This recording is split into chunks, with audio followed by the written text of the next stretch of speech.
자, 5월 3일 파이썬 수업 시작하겠습니다. 우리가 이제 판다스라고 하는 걸로 이제 데이터 처리하는 거, 이 과정을 지금 보고 있고요. 데이터 소스는 이제 계속해서 엑셀 파일을 로드해서 하는 걸로 지금 진행하고 있어요. 근데 원하신다면은 웹상에 있는 코드를 처리하는 것도 가능하겠죠.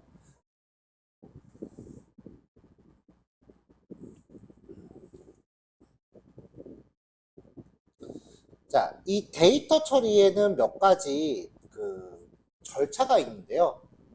첫 번째는 데이터 전처리입니다.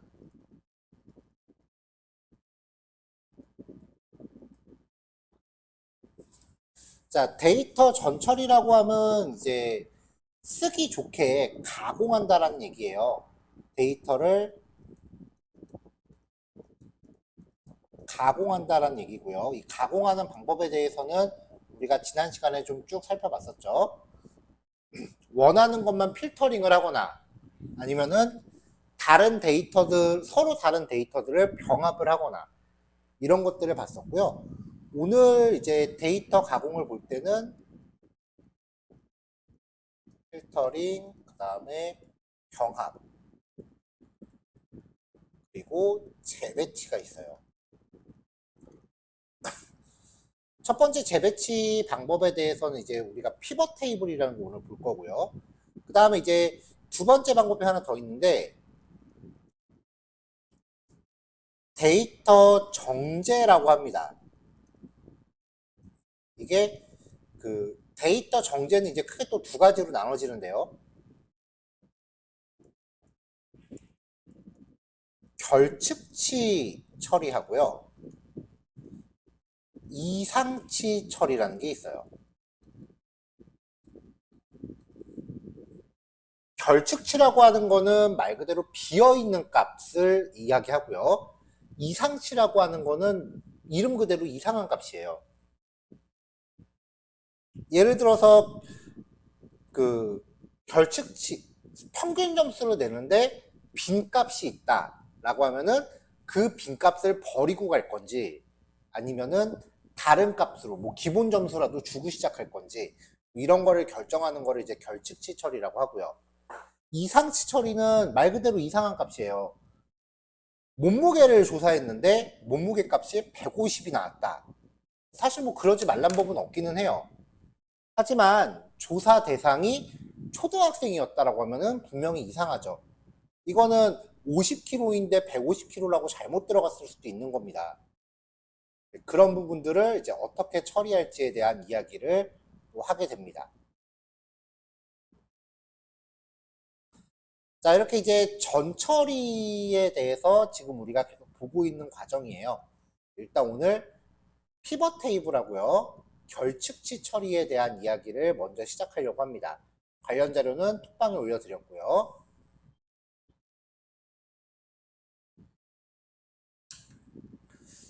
샘플 예제 코드들을 제가 이렇게 쭉 준비를 해놓고 있긴 한데요. 이게 지금 다 주피터 파일이 아닌 상태로 지금 만들어져 있어서 얘를 제가 계속 주피터 파일로 지금 바꿔가지고 배포를 하느라고 건 바이 건으로 지금 드리고 있는 상황이에요. 자, 그럼 한번 볼게요. 자, 첫 번째 내용은요. 피벗 테이블이라고 하는 주제입니다. 피벗 테이블은 데이터를 재배치한 거예요.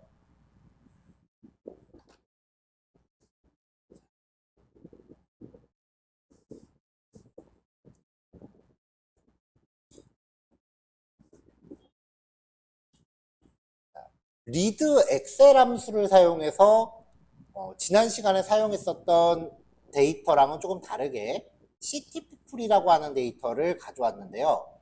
여기서 이 도시 데이터를 A라고 치고요. 연도 데이터를 B라고 쳤을 때 이 두 개를 각각 인덱스와 컬럼으로 재배치합니다. 지금 이 도시가 서울, 부산, 인천이거든요. 그럼 서울, 부산, 인천. 이렇게 A열의 값들을 인덱스로 놓고요. 그 다음에 B열. 연도는 2005, 2010, 2015예요. 2005, 2010, 2015. 이렇게 했을 때 C열, 인구 데이터를 재배치한 거죠. 서울의 2015가 이거다라고 하면은 서울의 2015, 이 자리에다가 이 값을 갖다 놓는 거고요. 부산의 2015가 요거다. 그러면 부산의 2015, 요 값이 일로 들어가는 거고, 인천의 2015가 요거면은 요 값이 일로 들어가고, 이런 식으로 데이터들을 재배치한 형태를 피벗 테이블이라고 합니다. 실제로 엑셀에서도 이 피벗 테이블을 굉장히 많이 사용을 하고 있죠. 판다스에서는 피벗 테이블을 구성하기 위해서 말 그대로 피벗 테이블이라는 이름의 함수를 제공을 합니다. 그래서 예를 써서 이제 피벗 테이블을 만드는 과정을 볼게요. 이 데이터 프레임을 df라는 변수에 담았습니다. 피벗 테이블이라고 하면서 대상 데이터 프레임을 일단 넣어줍니다. 인덱스로 사용할 컬럼 이름을 줍니다. 그럼 도시라는 컬럼의 데이터를 쭉 이렇게 인덱스로 배치하고요. 컬럼스, 연도라는 필드를 이제 이 방향으로 배치를 하고, 이 배치에 따른 인구라고 하는 필드의 값을 이렇게 재배치하는 거죠. 자, 이때 만약에 중복되는 데이터가 발생을 했다. 부산에 대한 2005년도 데이터가 2건이 나왔다. 혹은 서울에 대한 2010년도 데이터가 10건이 나왔다. 이런 식으로 중복되는 조합이 발생을 했을 때 마지막 파라미터를 통해서 그 데이터들을 어떻게 할지를 결정합니다. 민, 평균, 맥스, 썸, 그 다음에 최소값 민. 위에 거는 평균이고요. 얘는 최소값이고요. 이런 기본적인 집계함수의 이름을 전달해서 합계를 낼지 평균을 낼지 그런 걸 설정할 수 있어요. 만약에 중복되는 조합이 없다라고 하면은 이 마지막 파라미터는 빼셔도 됩니다. 자, 이게 가장 기본형인데요. 좀 더 다양한 데이터를 확인하는 게 가능해요. 엑셀보다 좀 더 유연합니다. 도시에 따른 연도별로 인구 데이터를 재배치해요. 아까랑 똑같죠? 근데 이번에는 집계를 내는데 평균과 최대값을 같이 써요. 그러면 섹션이 두 개로 나눠지는 거죠. 부산에 대한 2005년도 평균 데이터는 이거고, 부산에 대한 2005년도 합계 데이터는 이거다. 근데 지금 예제 데이터 프레임에서는 겹치는 데이터가 없기 때문에 결과 차이가 없을 거예요.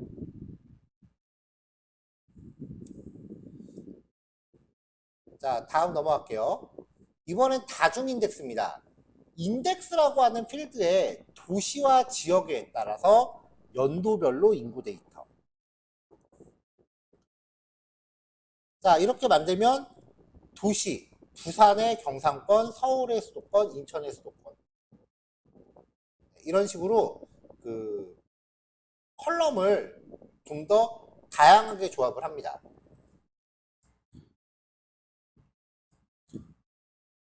자, 지금 이게 예제 데이터인데요.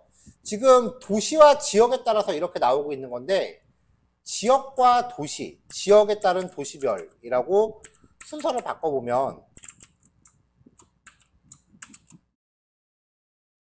수도권에 서울하고 인천이 있으니까 이렇게 병합이 되기도 하고요.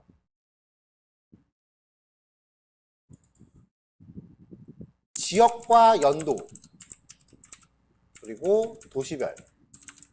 네, 그냥 조합은 제가 지금 무작위로 막 하고 있습니다. 이렇게 하면은 좀 더 경우의 수가 많이 나오면 표가 이렇게 좀 더 많이 섞입니다. 그러니까 최적의 형태를 이제 찾아내셔서 데이터를 만들어내시면 돼요. 자, 피벗 테이블은 간단합니다. 자, 그럼 이제 다음 내용 데이터 정제까지 볼게요.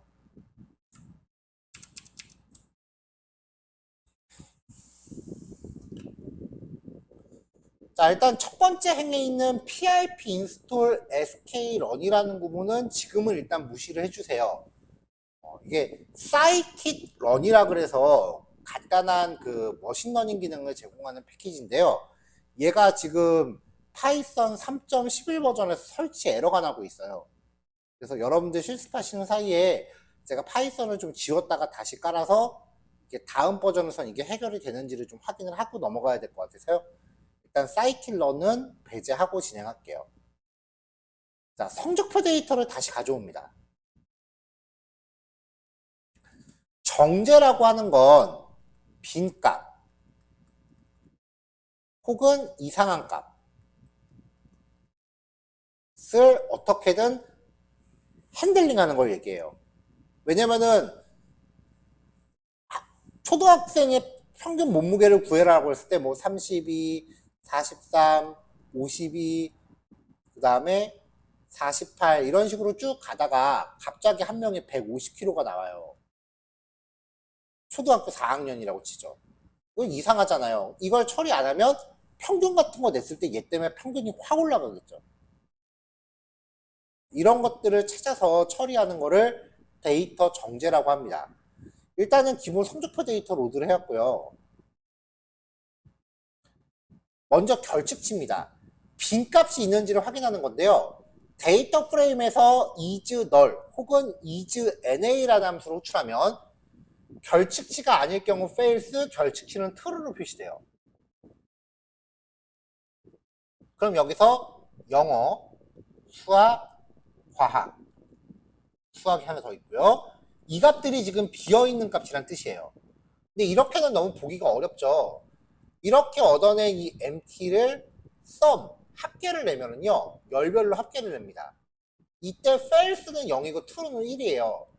지금 영어는 1, 수학은 2, 과학은 1이 떨어지니까 각각의 필드별로 결측치가 몇 개 있는지를 확인할 수 있는 거죠.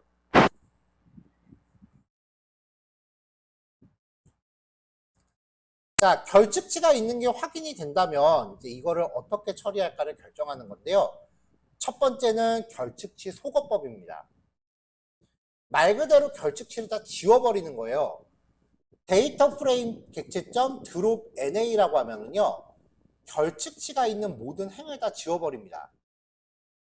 자, 여기서도 원본은 변화 없고 삭제 결과가 반환됩니다.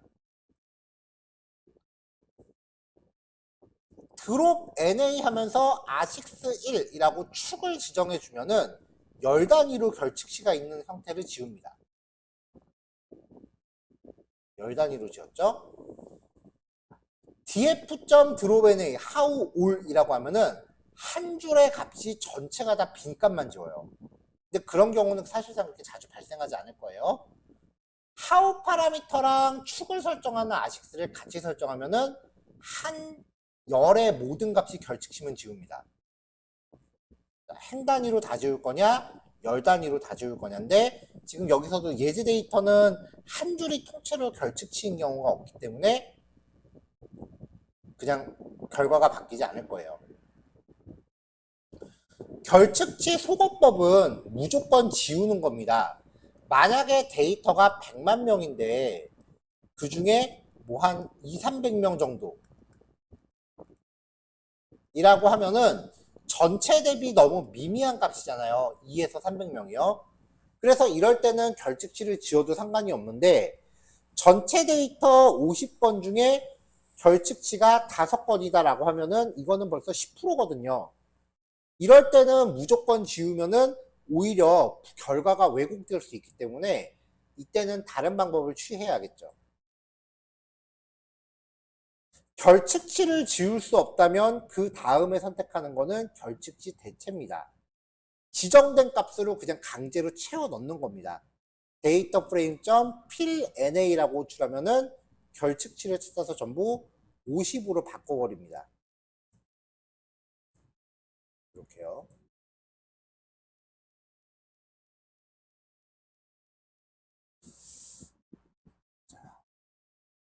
자, 피벗 테이블하고 결측치 처리까지 먼저 봤습니다.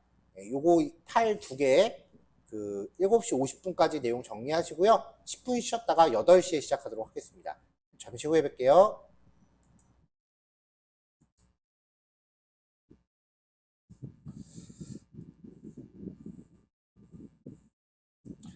자, 아까 우리가 데이터 정제, 결측치를 처리하는 과정에서 무조건 지워버리거나 아니면은 이제 무조건 다른 값으로 치환하거나 그런 과정을 봤었어요. 좀 너무 극단적이죠. 그래서 scikit-run이라고 하는 패키지를 설치합니다. 패키지 이름이요. 업그레이드 되면서 조금 이름이 바뀌었더라고요.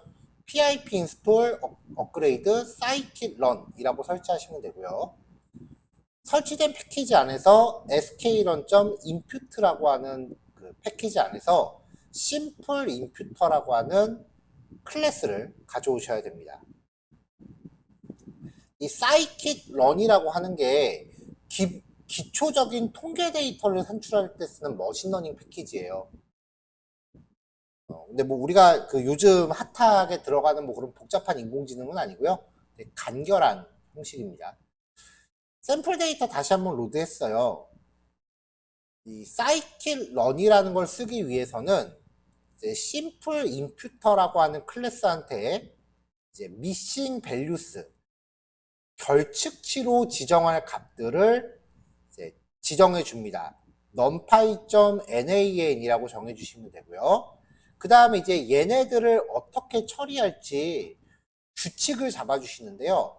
평균 중앙값, 그 다음에 most frequent, 최빈값, 가장 많이 나타나는 값이요. 이런 것 중에 이제 지정할 수 있는데 여기선 평균을 취했습니다. 중앙값이라고 하는 단위는요. 요 다음 예제에서 설명이 됩니다. 자, 이제 이렇게 만들어지고 나서요. 데이터를 정제할 부분만 먼저 추려낼 거예요. 결측치가 지금 여기만 있잖아요. 왜 그러냐면은 지금 이 빈값에 대해서 나머지 값들의 평균을 넣도록 처리를 할 건데 그냥 전체 데이터 프레임을 가지고 하면은 이름이라든지 성별 같은 경우는 평균을 못 내는 값이잖아요. 그래서 그냥 전체에 대해서 처리하면 에러가 나요. 그래서 데이터를 정제할 부분만 추출해서 가져갑니다. 자, 그래서 DF 필터라고 해서 만들었어요. 얘를 아까 생성했었던 이 정제 규칙 객체 IMR한테요. IMR.pitTransform이라고 하면서 이 데이터 프레임의 값들만 뽑아서 세팅을 해주면 빈 값들에 대해서 나머지 값들의 평균을 세팅한 형태로 2차원 리스트가 만들어집니다. 이거를 다시 데이터 프레임으로 만들어줘야 돼요. 얘를 통째로 데이터 프레임에 넣어줘요. 컬럼의 이름은 이전 데이터 프레임의 컬럼스를 가져왔습니다. 자, 그럼 이제 맨 처음에 원본 데이터 프레임에다가요. 이 생성된 데이터 프레임의 컬럼들을 이렇게 대입을 해줘서 최종 확인하면은 이제 결측치가 다른 데이터들의 평균 값으로 대체되어 있는 게 확인이 되죠. 자, 이런 식으로 이제 데이터를 그 빈값을 어떻게 핸들링 할지를 정리를 합니다. 데이터 정제의 또 다른 나머지 과정은 이상치라고 하는 건데요. 이상치를 알기 위해서는 우리가 그 전에 좀 먼저 살펴봐야 되는 개념들이 있어서 22번 예제로 넘어갑니다.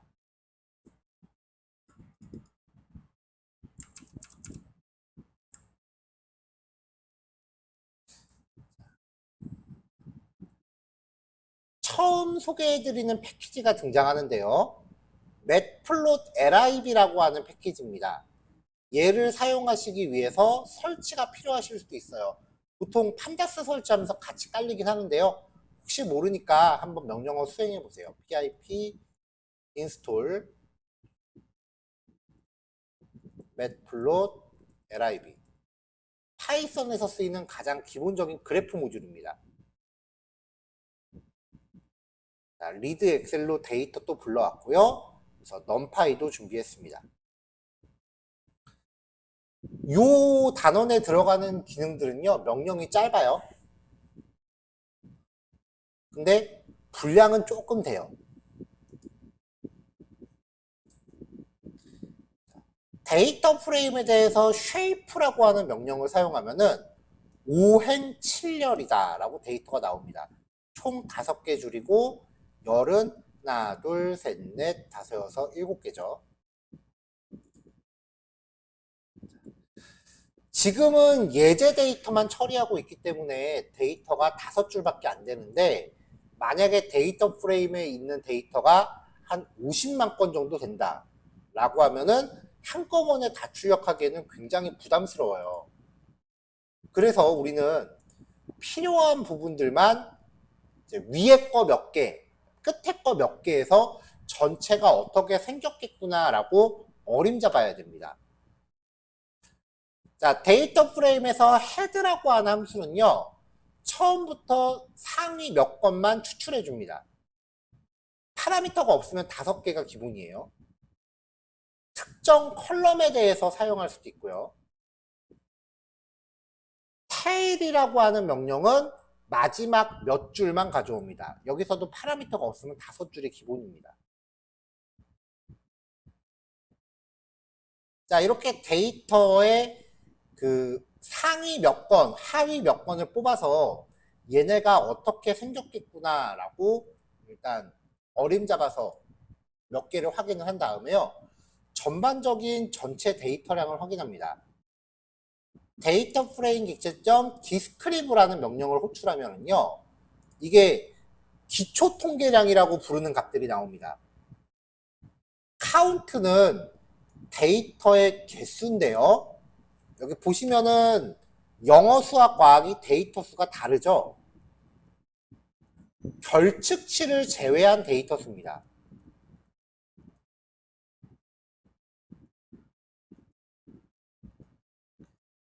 미는 평균이에요. 마찬가지로 결측치 제외입니다. 전부 다 결측치는 제외하고요. 그 다음에 데이터 보시면 그 요약 정보를 생성할 수 없는 이름 필드는 제외되어 있는 거 확인할 수 있어요. 사실 여기서 학년에 대해서는 별로 의미가 없죠. std는 표준 편차고요.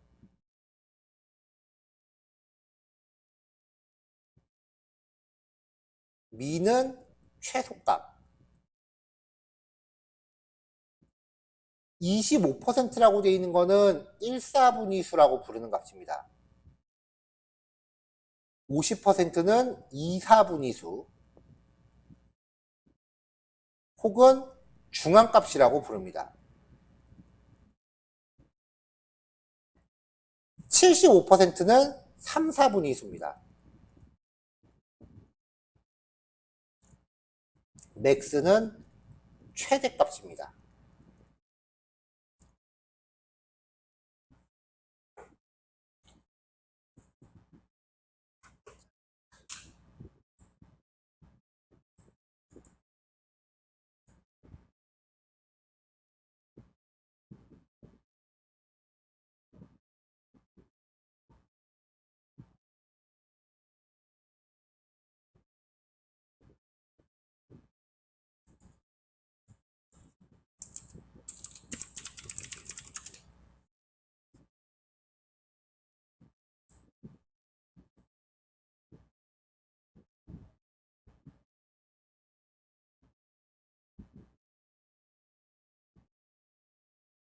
자, 4분위수, 얘는 1사분위수, 2사분위수, 3사분위수를 통칭 4분위수라고 부르는데요. 이 4분위수의 개념을 알아야 우리가 지금 추구하고자 하는 이상치라는 데이터를 알 수 있기 때문에 지금 이 요약 정보 확인을 먼저 말씀을 드린 거예요.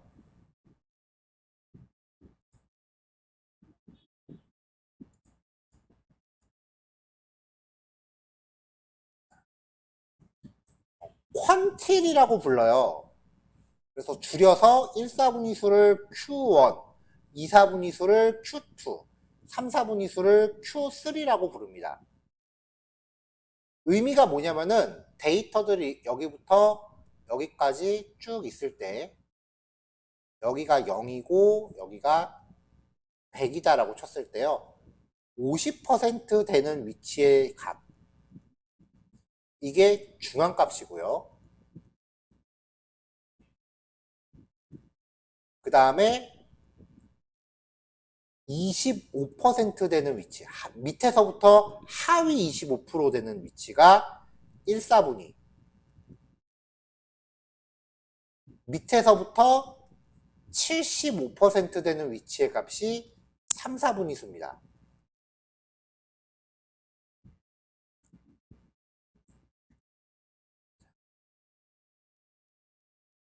(0부터 100까지) 25% 위치가 여기다라고 해서 진짜로 이게 25라는 의미는 아니고요. 여기 데이터 보세요. 국어 점수 같은 경우에는 25%에 해당하는 위치가 88이고요.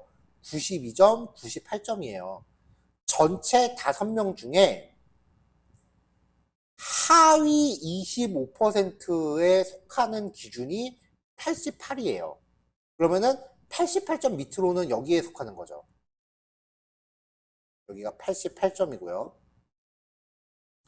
그 다음에 5명 중에 중간에 가려면 92점이 기준이랍니다. 5명 중에 75%, 즉 상위 25%에 속하려면은 98점을 기준으로 한대요.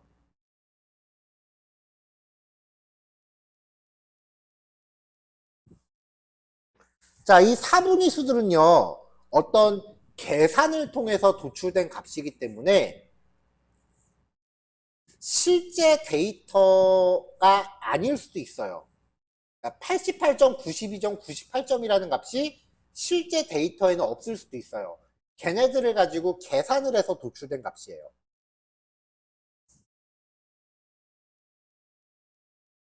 자, 이 사분위수라고 하는 개념 이제 기억을 해주시고요. 요약 정보를 이제 각각의 컬럼별로 개별적으로 구할 수도 있어요.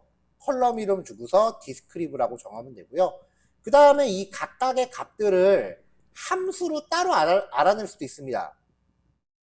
근데 함수로 알아낼 때는 이제 숫자가 아닌 필드가 있으면 에러가 나거든요.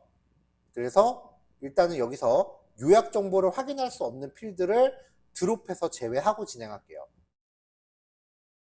데이터 프레임에서 카운트는요, 각 열별로 값을 얻어오고요. 데이터 프레임 2에서 영어에 대한 카운트, 영어 필드의 값. 그 다음에 df2에서 민, 최소값, 맥스 최대값, 썸, 합계. 민은 평균, std는 표준 편차, 메디안은 중앙값, 퀀틸의 Q0.5도 중앙값입니다. 메디안하고 퀀틸의 0.5는 같은 값이에요. 퀀틸의 0.25, 1, 4분위수, 퀀틸의 0.75, 3, 4분위수. 근데 한 가지 활용입니다. 퀀틸의 0.9라고 하면은 데이터가 이렇게 있을 때 0부터 여기까지 해서 하위 90%예요. 바꿔 말하면 상위 10%라는 얘기거든요. 자, 전체 데이터 프레임에서 상위 10%에 해당하려면은 기준값이 요거라는 거죠. 자, 여기 지금 국어 점수가 이상하게 나오는 거는 원데이터에 국어 점수가 120점짜리가 있어요. 그거는 이제 다음 예제에서 쓰려고 일부러 이상한 값을 넣어놓은 거니까 지금은 111점이 나와도 그냥 넘어갈게요. 자, 이런 요약 정보들을 한눈에 확인할 수 있게끔 하는 게요, 상자 그림이라고 하는 그래프입니다. 이 파이플롯이라고 하는 패키지를 쓰는데, 먼저 한글을 처리하려면은 폰트.패밀리라고 패밀리라고 해서 글꼴을 선택하고요. 이건 윈도우에 있는 나눔 고딕입니다. 만약에 나눔 고딕체를 설치가 안 돼 있으시다면은 윈도우의 기본 글꼴인 맑은 고딕을 처리하셔야 되는데 맑은 띄고 고딕이에요. 글꼴의 이름을 영어로 알아서 써줘야 돼요. 이게 좀 불편합니다. 나눔고딕 같은 경우는 네이버에서 나눔고딕 다운받아서 쓰시면 되는데요. 나눔고딕은 글자 크기가 붙여 쓰고요. 맑은 고딕은 맑은 띄고 고딕이에요. 맑은 띄고 고딕. 글꼴 이름 지정할 때 요거 유념해 주세요. 만약에 이 나눔고딕 깔려있지 않으면 한글 다 깨질 거예요. 기본 글자 크기고요. 피규어점 피규어 사이즈는 그래프의 가로 세로 크기입니다. 가로 12인치, 세로 8인치입니다. 파이플로점 피규어라고 하는 명령은요, 나 지금부터 그래프 시작할 거다라고 하는 선언입니다. 그래프 시작. 파이플로점 클로즈 쇼. 쇼는 그래프 출력.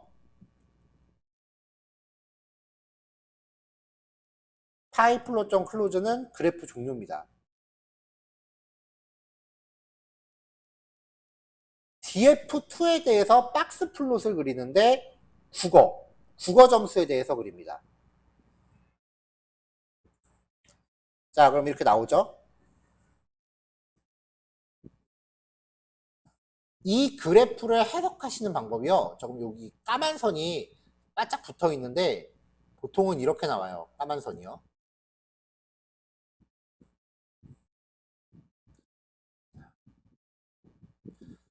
자, 지금은 이 까만 선이 여기 붙어 있는 상태인데 요 까만 선은 최대값이고요. 밑에는 최소값입니다.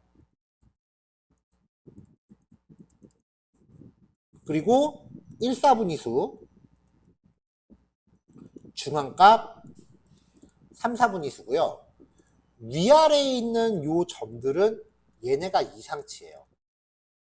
정상 범위를 벗어난 값이기 때문에 이 데이터를 어떻게든 처리를 해야 된다라는 겁니다. 모든 컬럼에 대해서 한꺼번에 표시하고자 할 때는 데이터 프레임을 만드시면 돼요. 데이터 프레임 통째로 가시면 돼요. 그 다음에 파이플로.savepig는 이 그래프를 이미지 파일로 저장합니다. DPI는 해상도라고 보시면 돼요. 자, 영어 점수 같은 걸 기준으로 보면은 얘가 최대값, 얘가 최소값. 1, 4분위수, 2, 4분위수, 3, 4분위수예요. 그러면 이제 요 구간이 상위 25% 구간, 아래쪽에 있는 요 구간이 하위 25% 구간입니다.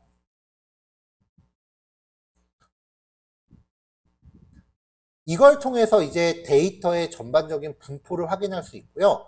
지금 보신 이 내용들을 기초 통계량이라고 합니다. 혹은 요약 통계라고도 해요.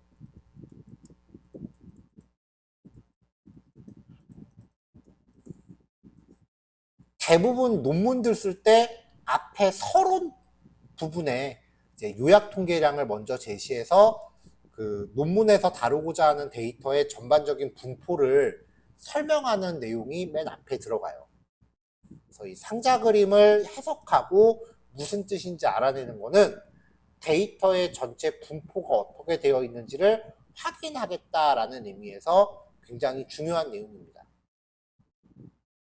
자, 이번 글씨도 여기까지 할게요. 예제 파일 실습 시간 30분 잡고요. 10분 쉬었다가 해서 이제 9시에 시작하는 걸로 하겠습니다.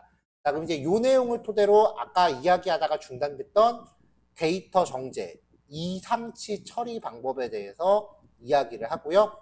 그 다음에 이제 그래프 그리는 예제로 넘어가 볼게요. 자, 조금 이따 뵙겠습니다.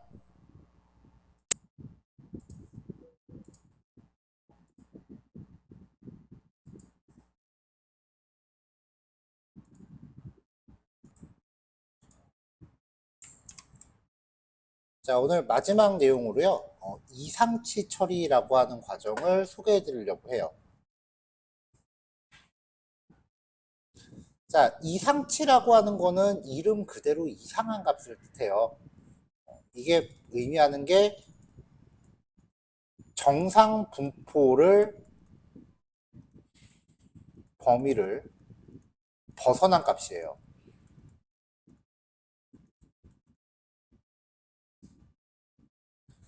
자, 아까 우리가 살펴봤었던 사분위수라고 하는 개념이 있었죠. 자, Q3, 3, 4분위수요.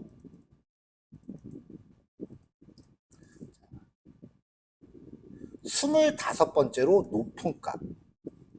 자, 0부터 100까지가 있을 때 상위 25%, 밑에서부터 치면은 75%에 해당하는 값이죠. 이게 Q3. 가운데는 Q2 중앙값이고 하위 25% 되는 위치의 값은 Q1 1사분위수입니다. 반대로 말하면 75번째로 높은 값이죠. 여기까지는 75가 되겠죠. 자, 이상치 산정을 위해서 IQR이라고 하는 값이 필요한데요. 이 IQR은 이 Q3에서 Q1을 뺀 값입니다. 자, 이걸 기준으로 했을 때 높은 쪽 이상치는요. 3, 4분위수 플러스 1.5 곱하기 IQR이고요.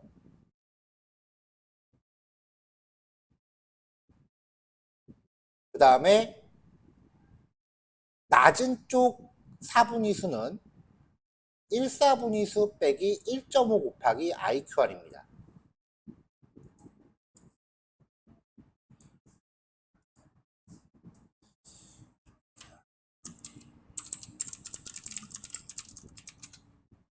이 공식을 가지고 이상한 값을 이제 찾아내시는 거예요.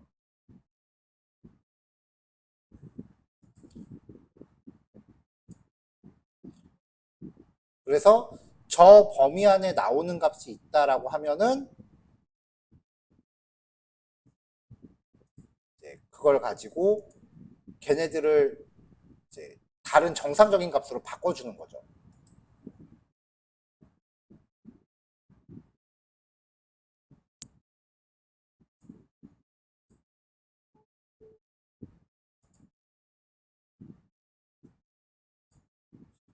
방법은요, 이 공식에 의해서 산정된 범위의 값들을 찾아서 결측치로 바꿔줍니다. 그러면 이제 우리는 아까 그 만들었었던 결측치 공식을 적용해서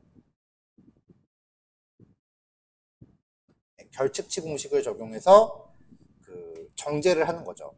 사이클런을 다시 쓰는 거예요. 자, 공식 산정하실 때 여기 곱하기가 먼저니까 뒷부분 계산이 먼저 되는 겁니다. 자, 이 과정을 적용하기 위해서요. 예제가 좀 길이가 좀 돼요. 자, 패키지 또 가져왔고요. 그 다음에 데이터 다시 로드했습니다. 이상치 산정을 하기 위해서 일단 수치 형태의 데이터만 뽑아내야 되니까요. 이름, 학년, 성별을 삭제한 결과를 DF2로 뽑았어요. 데이터가 뽑아졌죠. 이상치가 있나 없나 확인은요. 상자 그림 그려보면 바로 나옵니다. 이 DF2를 갖고 상자 그림을 그렸습니다. 이번에는 뭐 해상도는 따로 지정 안 했고요. 맑은 고딕체로 지정했습니다.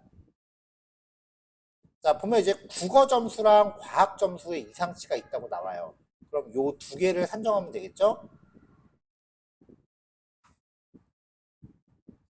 자, 국어 점수의 사분위수 Q3랑 Q1을 각각 구했고요.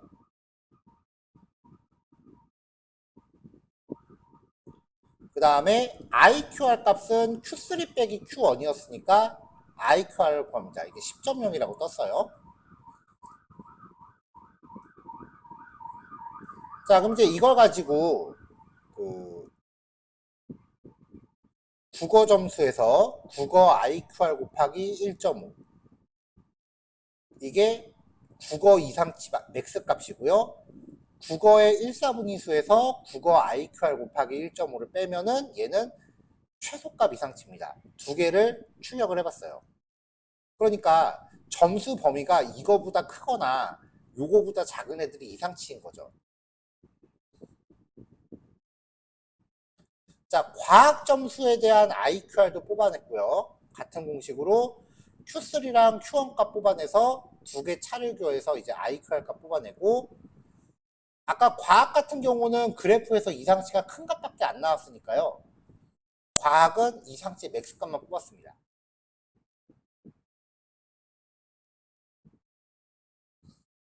자, 이제 국어 점수의 이상치 범위를 추출할게요. 자, DF2 쿼리 범위 검색하는 거예요. 국어 필드에서 국어 이상치 최대값보다 큰 거, 혹은 국어 점수에서 국어 이상치 최소값보다 작은 거, 이렇게 산정하면은 이 범위 안에 있는 게 R1이라고 뜨죠. 자, 이걸 가지고 얘네들의 인덱스를 뽑아서 리스트로 바꿉니다. 자, 그럼 이제 국어에서 인덱스가 3인 데이터랑 4인 데이터의 값을 결측치로 각각 바꿔줄 건데, 이때는 데이터 프레임 원본의 값을 바로 바꾸면 경고가 떠요. 그래서 데이터 프레임 두 번째 거를 복사한 다음에 반복도입니다. R1 인덱스를 갖고요. 얘가 3하고 4였죠. 자, 데이터 프레임 3에서 복사한 거 3에서 i번째 행, 세 번째 행과 네 번째 행의 국어를 결측치로 바꿔요. 자, 그러면 국어 점수에 대한 해당 값들이 결측치로 바뀌었고요. 과학도 이 DF2에서 쿼리 과학 점수가 과학 이상치 최저값보다 큰 것만 뽑습니다. 그러면 네 번째라고 나왔죠? 자, 이걸 가지고 이제 또 인덱스 마찬가지로 뽑은 다음에 아까 DF3라고 해서 국어 점수 처리한 거 나왔잖아요. 여기에서 이어서 해야죠. 그래서 국어 점수 네 번째 거에서 DF3를 복사해서 데이터 프레임 네 번째 걸 만듭니다. 국어 점수가 아니고요. 아까 국어 점수 처리한 결과를 복사해서 만들어요. 그리고 이 R2 인덱스를 갖고 반복 돌면서 여기서 네 번째, 이걸로 반복 도니까 i는 4가 되겠죠? 네 번째 과학 점수를 결측치로 바꿉니다. 자, 이렇게 해서 DF4가 나오면은 모든 이상치를 산정해서 결측치로 바꾼 거예요. 그리고 원래 있었던 결측치도 포함이 돼 있죠? 자, 이제 이것들을 가지고 다시 데이터를 정지합니다. 심플 임퓨터라고 해서 결측치 값을 평균으로 바꾸는 규칙을 만들고요. 그 규칙한테 이 데이터를 적용합니다. 그렇게 만들어진 값을 가지고 인덱스, 이 인덱스 번호 그대로 유지해주고 컬럼들도 그대로 유지해서 정제가 완료된 데이터 프레임을 만들어요. 이 데이터 프레임을 다시 원본에다가 넣어주면은 데이터 정제가 완료된 최종 데이터가 나옵니다.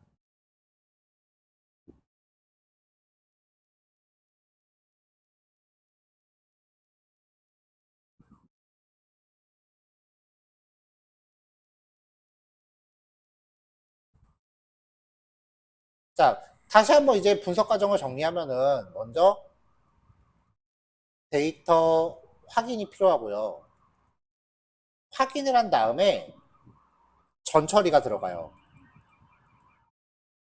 전처리의 큰 내용은 이제 정제가 같이 들어가고요. 이 결과가 끝나고 나면은 아까 우리가 중간에 봤었던 기초 통계량을 확인합니다.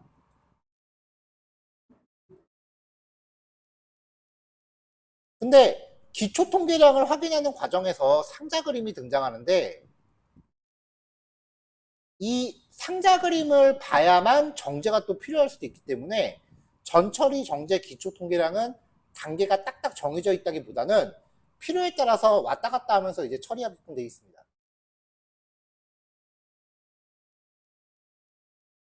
그래서 이러한 과정들을 쭉 살펴보시면은 이제 데이터의 분포를 확인하실 수가 있을 거고요. 오늘 요거까지 실습하고 마무리하는 걸로 할게요. 다음 시간에는 데이터 프레임을 가지고 그래프 그리는 거에 대해서 이야기를 해보도록 할게요. 자, 9시, 요거 제가 실습 시간 20분에서 30분 정도 잡았거든요. 그러면은 지금부터 실습 진행하시면은 대략 30분이라고 치면은 43분에서 45분 정도 될 것 같아요. 실습 마무리 하신 분들은 이제 줌 종료하고 수업 마치시면 될 것 같습니다. 이따 제가 40분쯤에 클로징 다시 한번 할 테니까요. 실습 끝나신 분들은 뭐 먼저 줌 오프하셔도 되고요. 일단 오늘 수업 설명은 여기까지 하는 걸로 할게요. 남은 시간 실습하겠습니다.